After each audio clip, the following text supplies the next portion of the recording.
Imagine for a second you're standing on a restless, busy terrace early in the morning. It feels exactly like a city waking up.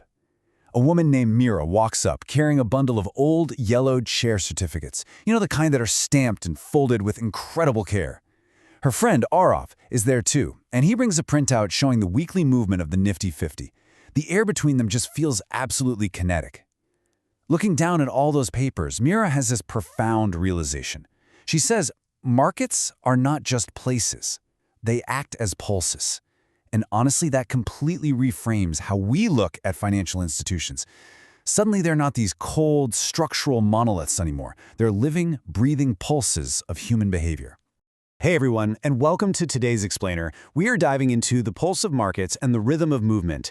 We've got a lot of ground to cover, and we're going to set an energetic pace as we explore exactly how value, people, and patterns move through this massive financial ecosystem. Because at the end of the day, we aren't just talking about the movement of money, we are literally talking about the movement of meaning and how our everyday human decisions ripple through these massively complex systems. So here is our roadmap for the day. We're breaking this down into 5 quick steps. First, the pulse of the market. Second, instruments of capital flow. Then, freedom, fences, and regulation. Fourth, birth, movement, and markets. And finally, indices and investor behavior. All right, let's jump right into step 1, the pulse of the market. If you open any textbook, it'll tell you that financial markets essentially facilitate capital flow, price discovery, and liquidity. They're basically just platforms where things like stocks, bonds, derivatives, and currencies change hands, right? Well, sure, but those bullet points only tell half the story. Fundamentally, these platforms are mirrors. They're these incredible, giant reflecting pools that show us our collective human confidence, our deepest fears, and our highest expectations all in real time. Moving right along to Section 2, Instruments of Capital Flow. So, at the absolute baseline, we have a very clear contrast. Equity represents actual ownership in an entity, while debt simply represents borrowing. But let's bring this to life for a second. Think about a local textile firm that decides to issue commercial paper, which is a form of short-term debt, to meet their immediate funding needs. If you look at that purely as a financial transaction, you completely miss the magic of it. It's a bridge.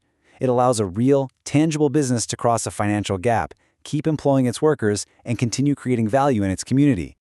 Next up, we have mutual funds. These are essentially pools of investor money used to invest in diversified portfolios. This is an incredibly powerful tool because it allows multiple people to combine their resources and access a much wider range of investments than they ever could on their own.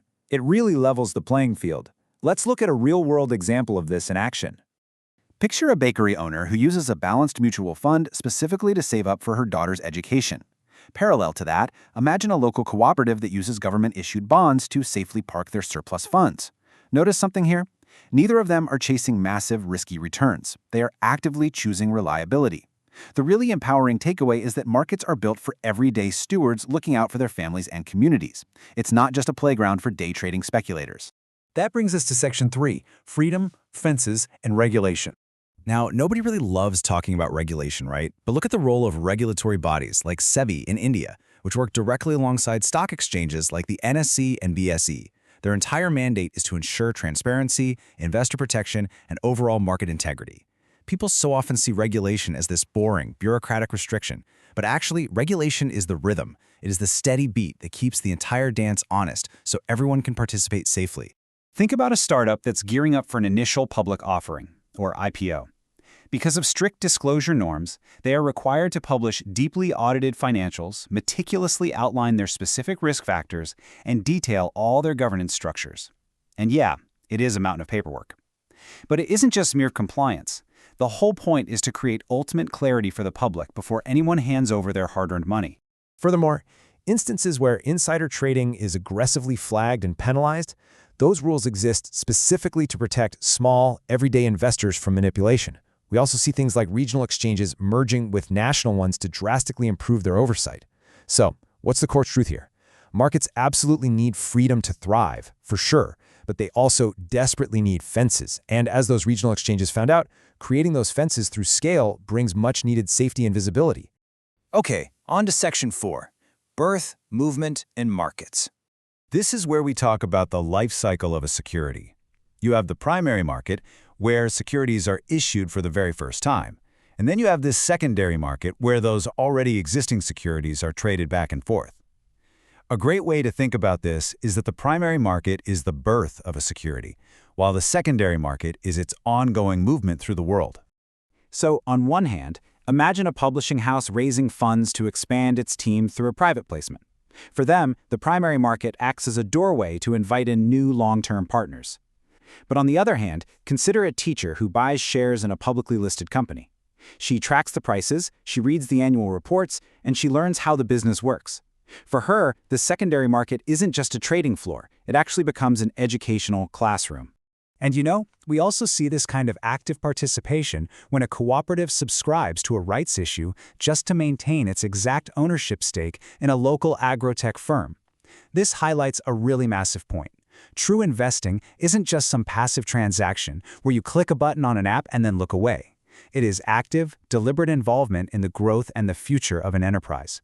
Which leads us perfectly into our fifth and final section, indices and investor behavior.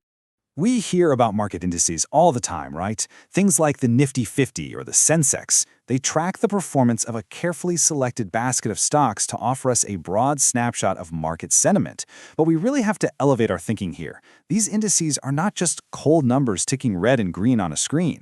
In reality, they are sweeping narratives. They are the aggregate story of millions of human emotions playing out live in real time. Let's break down the actual psychology here. Comparing these behavior types reveals a pretty stark contrast. During a market dip, a reactive investor panic sells based purely on fear, which just locks in their losses. Conversely, the disciplined investor leans on systematic investment plans, or SIPs. Because they are driven by business fundamentals, their outcome is humility and patience. The grand lesson here is kind of wild when you think about it. Human behavior is the real volatility in the market, not the asset prices themselves. To put that into a real-world perspective, take a look at this representative rebalance portfolio strategy: 60% equity, 30% debt, and 10% cash. Consider a retired couple who, every single quarter, without fail and without any emotion whatsoever, use index movements to rebalance their portfolio back to these exact percentages. They completely ignore the hype, they don't chase fleeting trends, they simply follow the rhythm of the market. So as we sit with all these concepts today, the pulses, the rhythms, the doorways, and the classrooms, I want to drop the energy just slightly. I want to ask you to turn the lens inward for a moment. Take a second to truly ask yourself, what kind of investor am I? When you see the numbers drop, or when you see an incredible, totally unexpected spike, how do you respond to that movement? I want you to deeply consider your own emotional reactions to market volatility. Are you the reactive panic seller? Or are you the disciplined steward?